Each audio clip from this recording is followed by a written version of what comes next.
እንኳን ደህና መጣችሁ። ዛሬ የምንጎበኘው በካርታ ላይ ቦታ ለመያዝ የምትቸገር ነገር ግን በዓለም ታሪክና መንፈሳዊ ተጽዕኖ ውስጥ ግዙፍ ስፍራ ያላትን ሀገር ነው። በሮም ከተማ መሃል የተከለለች በግድግዳ የታጠረች ስፋቷ 0.44 ካሬ ኪሎ ሜትር ብቻ የሆነችውን ቫቲካን ሲቲን እንተርካለን። ለቻናላችን አዲስ ከሆናችሁ ሳብስክራይብ በማድረግ ቤተሰብ ይሁኑ። ቫቲካን በስፋትና በሕዝብ ብዛት ወደ 800 ነዋሪዎች ያሏት ብቸኛ ትንሿ ሀገር ነች። ግን የሮም ካቶሊክ ቤተክርስቲያን ዓለም አቀፍ መቀመጫ እና የጳጳሱ ፓፕ የፖለቲካና መንፈሳዊ ማዕከል ነች። የቫቲካን ስፍራ ታሪክ የሚጀምረው በሮም ከተማ የጥንት ዘመን ነው። ይህ ኮረብታ በጥንት ሮማውያን ዘንድ ብዙም የማይኖርበት ሀገረ ቫቲካኑስ ተብሎ ይታወቅ ነበር። በአንደኛው ክፍለ ዘመን ዓመተ ዓለም የሮም ነገሥት ካሊጉላ እና በኋላም ኔሮ ለሰረገላ እሽቅድምድም የሚውል ስታዲየም ሰርከስ ኒውሮንስ በዚህ ስፍራ ሰርተው ነበር። ታሪካዊ መረጃዎች እንደሚጠቁሙት በ64 ዓመተ ምህረት በንጉሠ ነገሥት ኔሮ የተጀመረው የክርስቲያኖች ስደት ወቅት የኢየሱስ ክርስቶስ ሐዋርያና የካቶሊክ እምነት የመጀመሪያው ጳጳስ ተብሎ የሚታሰበው የቅዱስ ጴጥሮስ ሰማዕት ሆኖ የተቀበረው እዚሁ ስታዲየም አቅራቢያ ነበር። ይህች ትንሽ የመቃብር ስፍራ በዓለም አቀፍ ክርስትና ውስጥ የከተማዋ መሰረት ሆነች። በአራተኛው ክፍለ ዘመን ንጉሥ ነገሥት ቆስጠንጢኖስ ክርስትናን ሕጋዊ ካደረገ በኋላ በቅዱስ ጴጥሮስ መቃብር ላይ የመጀመሪያው ታላቅ ቤተ ክርስቲያን ባዚሊካ እንዲገነባ አዘዘ። በመካከለኛው ዘመን የሮም ጳጳሳት በመንፈሳዊ መሪነት ከማገልገላቸው ባሻገር በመካከለኛው ጣሊያን ሰፊ መሬቶችን የሚገዙ ፖለቲካዊ ገዢዎች ሆኑ። እነዚህም ግዛቶች የጳጳሲቱ ግዛቶች በመባል ይታወቁ ነበር። በ19ኛው ክፍለ ዘመን ጣሊያን አንድ ስትሆን የጳጳሳቱ የፖለቲካ ኃይል አከተመ። በ1870 ዓ.ም የጣሊያን ጦር ሮምን ሲይዝ ጳጳሱ ፒየስ 9ኛ የቀረውን የቫቲካን ግዛት ለመልቀቅ ፈቃደኛ አልሆኑም። ራሳቸውን የቫቲካን እስረኛ ብለው በመጥራት እስከ ሞቱበት ጊዜ ድረስ ከሀገሪቱ ጋር ተቆራርጠው ቆዩ። ይህ ጊዜ የሮም ጥያቄ በመባል የሚታወቅ የፖለቲካ ውዝግብ ፈጥሮ ነበር። ውዝግቡ በ1929 ዓ.ም ተፈታ። በዚያን ጊዜ በጳጳሳቱ እና በጣሊያን መንግስት በሙሶሊኒ መሪነት መካከል የላትራን ስምምነት ላትራን ትሪንቲ ተፈራረመ።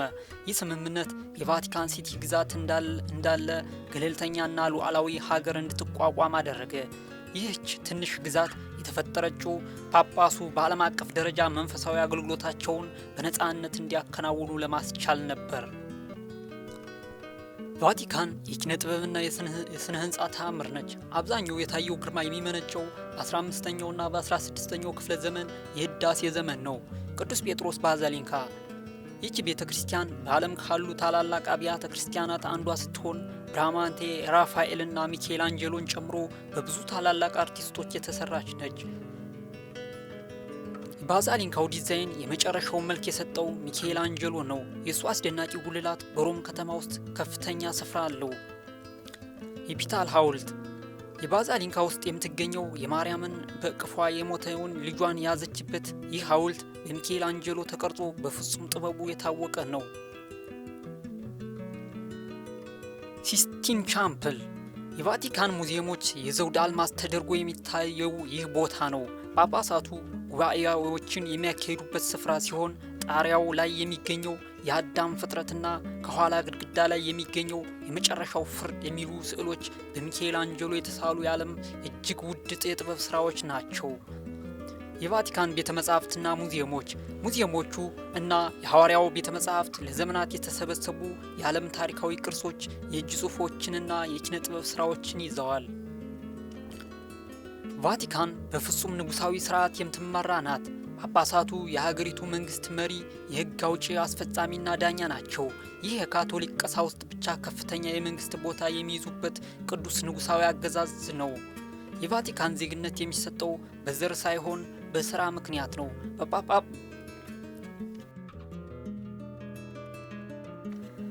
በ14ኛው ክፍለ ዘመን የፈረንሳይ ነገስታት ተጽዕኖ በዝቶ ጳጳሳቱ ለ70 ዓመታት ያህል በፈረንሳይ በአቪኞን ከተማ እንዲኖሩ ተገደው ነበር።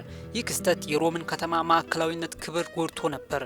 ወደ ሮም መመለሳቸው የቫቲካን ስፍራ እንደገና የዓለም ካቶሊኮች ማዕከል እንዲሆን ትልቅ አስተዋጽኦ አድርጓል።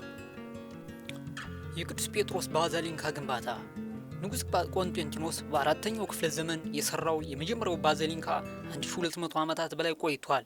ጳጳሱ ጁልየስ ሰከንድ በ16ኛው ክፍለ ዘመን አሮጌው መዋቅር መፍረሱን ሲያዩ አዲስና ታላቅ ባዚሊካ እንዲገነባ አዘዙ።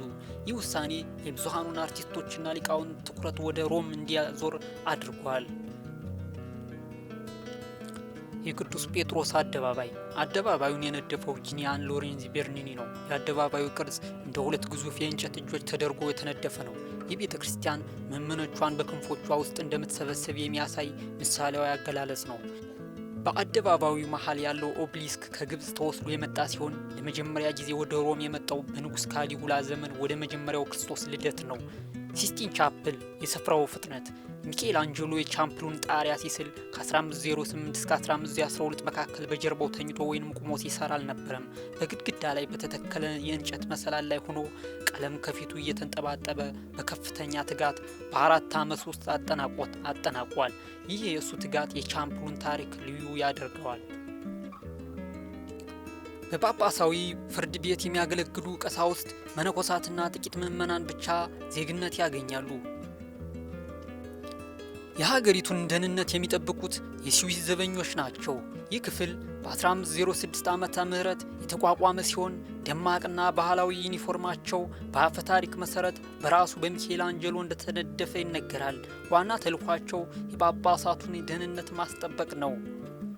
የከተማዋ ገቢ የሚመጣው ከቱሪስቶች፣ የሙዚየም ገቢ፣ ከቴምብሮችና ሳንቲሞች ሽያጭ እንዲሁም በዓለም ዙሪያ ካሉ የካቶሊክ ምዕመናን ከሚሰጡ ስጦታዎች ነው። ቫቲካን ሲቲ የዓለማችን ትንሿ ሀገር ልትሆን ትችላለች። ነገር ግን ስፋቷ ጥቂት ሜትሮች ብቻ የያዘች ቢሆንም በውስጧ በሺህ ዓመት ታሪክ የተከማቹ እጅግ ውድ የሆኑ ጥበባትን በዓለም ዙሪያ በሚሊዮኖች የሚቆጠሩ ሰዎችን የሚያንቀሳቅስ መንፈሳዊ ተጽዕኖና በዓለም አቀፍ ደረጃ ዲፕሎማሲያዊ ሚሆናት ይዛለች። በመንፈሳዊነቷ፣ በፖለቲካዊ ነጻነቷና በኪነ ጥበብ ውበቷ ቫቲካን ሲቲ የታላላቅ ተጽዕኖ ያላት ትንሽ ሀገር ሆና ለዘላለም ትቀጥላለች።